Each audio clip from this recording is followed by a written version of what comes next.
बाड़मेर जैसलमेर सांसद उमेदराम बेनीवाल का कांग्रेस पार्टी से मोह हुआ भंग और वापस आरएलपी पार्टी है वो ज्वाइनिंग करेंगे।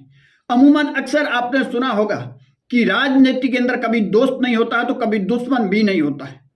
और उमेदराम बेनीवाल का आखिर इतना जल्दी ही कांग्रेस पार्टी से मोह भंग क्यों हो गया, या फिर उमेदराम बेनीवाल को इस बात की भनक लग गई कि हरीश चौधरी विधानसभा चुनाव भी लड़ेंगे और लोकसभा भी चुनाव लड़ेंगे, तो उमेदराम बेनीवाल की कहीं न कहीं राजनीति है वो खत्म हो जाएगी। तो उमेदराम बेनीवाल ने एक बार फिर चर्चा का बाजार है वो गर्म कर लिया। हालांकि कुछ समय पहले आपने खबरें सुनी होगी जहां हरीश चौधरी और उमेदराम बेनीवाल के बीच में काफी दूरियां बढ़ गई थी और उसकी वजह अशोक गहलोत बने थे। उमेदराम बेनीवाल अशोक गहलोत के पाले में जाना चाहते थे, अमीन खान के पाले में जाना चाहते थे, मेवाराम जैन के पाले में जाना चाहते थे, परंतु हरीश चौधरी इन सभी से दूरियां कहीं न कहीं बनाए रखी और उसकी वजह से इन दोनों के बीच में काफी तनाव भी नजर आया था।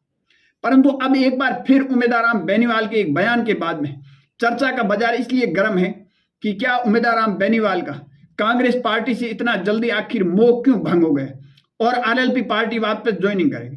क्योंकि उमेदराम बेनीवाल ने एक कार्यक्रम के दौरान कहा कि जहां से मुझे प्लेटफॉर्म मिला, जहां से पहली सीडी राजनीति की मिली, वो मिली मुझे आरएलपी की, और आरएलपी की जमकर और हनुमान बेनीवाल की जमकर उमेदराम बेनीवाल ने तारीफ की।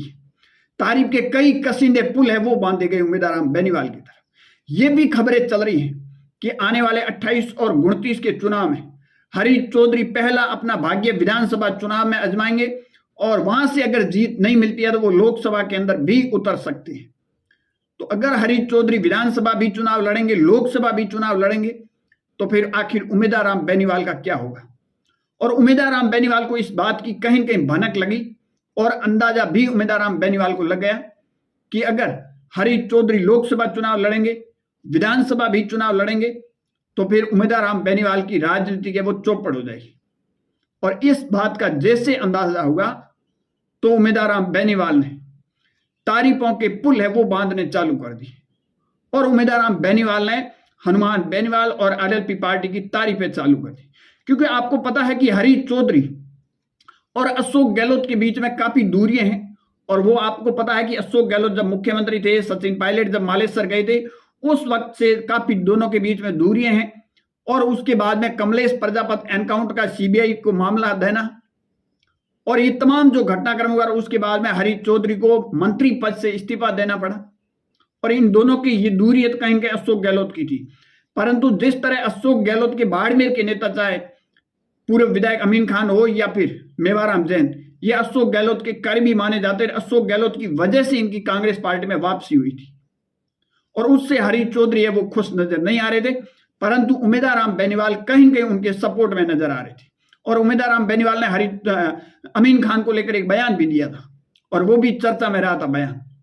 परंतु हरीश चौधरी को ये बात कतई पसंद नहीं आई और पसंद नहीं आने की वजह से दोनों के बीच में काफी दूरियां बढ़ी थी और अशोक गहलोत के खेमे में है वो कहीं न कहीं जाना चाहते थे उमेदराम बेनीवाल।